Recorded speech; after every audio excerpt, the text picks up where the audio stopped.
Welcome to the Transum podcast, a monthly roundup of the new features on the transum.org website, providing mathematical puzzles, games, learning activities, and the ever-popular mathematics lesson starter of the day.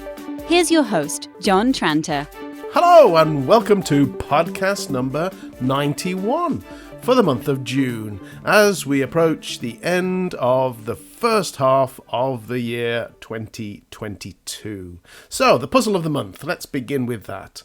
It's not which number is the first of all the natural numbers if they are arranged in alphabetical order, but instead the puzzle of the month for June is which number comes second if all the natural numbers are arranged in alphabetical order. I'll reveal the answer next month, but if you figure it out before then, please get in touch, let me know. Right, now let's get down to business with the new developments on the Transum website that have appeared in this last month. Well, I actually spent many hours updating some of the strategy games available on the website. So, this is the name I've given to the games that really aren't obviously mathematical, but instinctively feel as though working out the winning strategy will strengthen your mathematical reasoning. And they're also great fun. So, have a look at the strategy games, all the things I'm about to talk about in this podcast. You can find links to them at transum.org/newsletter. So have a look at the strategy games. It all came about many years ago, 1996, when I went on a visit to India, and I took some photographs of some game boards that had been carved into rocks. Now, my camera back then wasn't a very good quality, but the photographs inspired me to create interactive versions of the games for the website. And since then, I have added more games that I've come across, games that I think school-age children would probably enjoy playing, and, well, I guess the games are quite diverse as well. Some of them have got very clear, concise rules. Others, for example, Pachisi, if that's how you pronounce it, a very popular game in India. But if you do a little bit of research, you'll see there are so many different versions of the rules. Well, I think that could be a good thing. And so for the Transum version, I challenge pupils to develop their own set of rules that would be fair, easy to understand, but make the game suitably challenging and interesting and fun to play. And, of course, if their rules work really well, their version of the game could become very famous and could become the default version in the future. Who knows? So, other of the strategy games, as I say, have very direct, unambiguous rules, and they seem very simple, but they sometimes lead to surprisingly complex situations and unexpected strategies.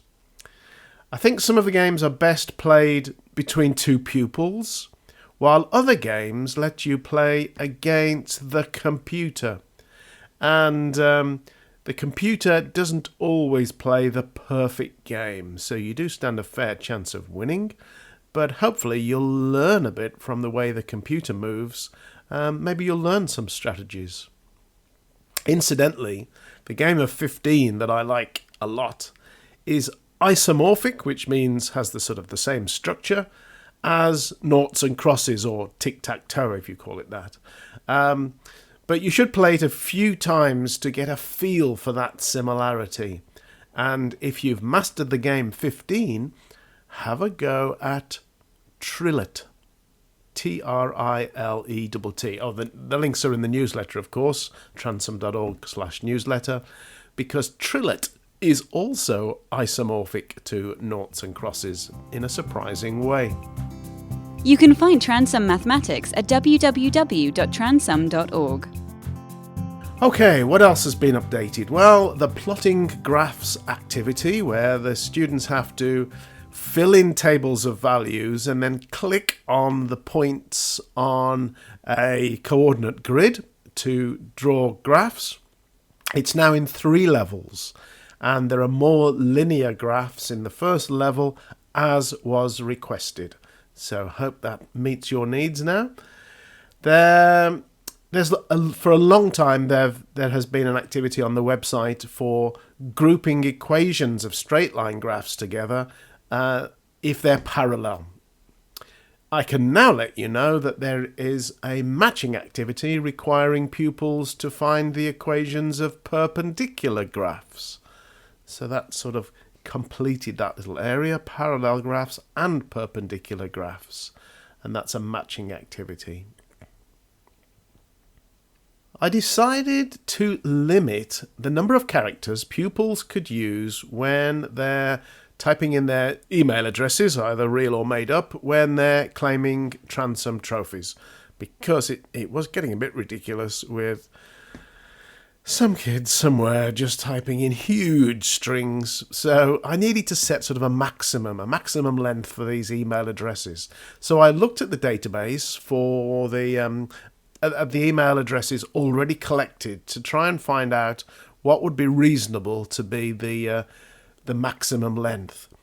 Now it turns out that students, poor students at an international school in India have 61 characters in their email address. Can you imagine having to type out such a long string of letters and numbers every time you had to enter your email address in a form? Poor them. Anyway, so I've set the limit, I think at 62, I think I set it at. But talking of trophies, now teachers can award trophies for activities that pupils were unable to collect themselves. So, sometimes a pupil may do a transom exercise using pen and paper instead of using the online version.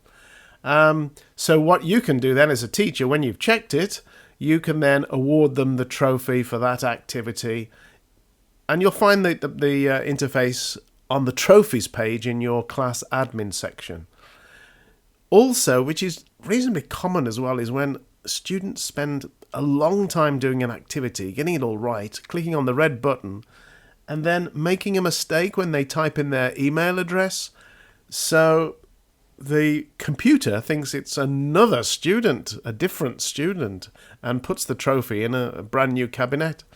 So what you can do now is you can then give the student's correct email address, their correct trophy cabinet. You can award them that virtual trophy. Oh, and while you're in class admin, check out the seating plan page, because you've always been able to drag the desks around on the seating plan, but I've just added the ability to rotate them now, which does make sense. So that's the seating plan. Finally, last month's puzzle. It was, if you remember, you have 2 cubes and your task is to write numbers on each of their faces to make 2 unusual dice. The dice can be rolled and their scores added, and it's possible to get any total from 0 to 12. So how would you number these cubes? With the stipulation that the sum of the 12 numbers on their faces should be a minimum. Well, the first person to contact me with a correct answer was Brian Bitto, who writes, "Hi John, neat puzzle this month. At first I found this solution. On the first dice, 000146, and on the second dice, 000256, which is a total of 24. Then I realized that the problem didn't state that the numbers had to be less than or equal to 6. So then I found this better solution, which was a little surprising. On the first dice, 000038, and on the second dice, 001234. And that gives you a total of 21, and still enables you to make any total from 0 to 12. So, well done, Brian. Thanks for letting me know your solution. Don't forget, for this month's puzzle, if you think you've got the solution, let me know. Otherwise, that's all for now. See you next month. Bye. Thank you for downloading and listening to the Transum podcast. You can find the website at www.transum.org, where you're welcome to use all of the activities absolutely free, or jump in with both feet and become a Transum subscriber.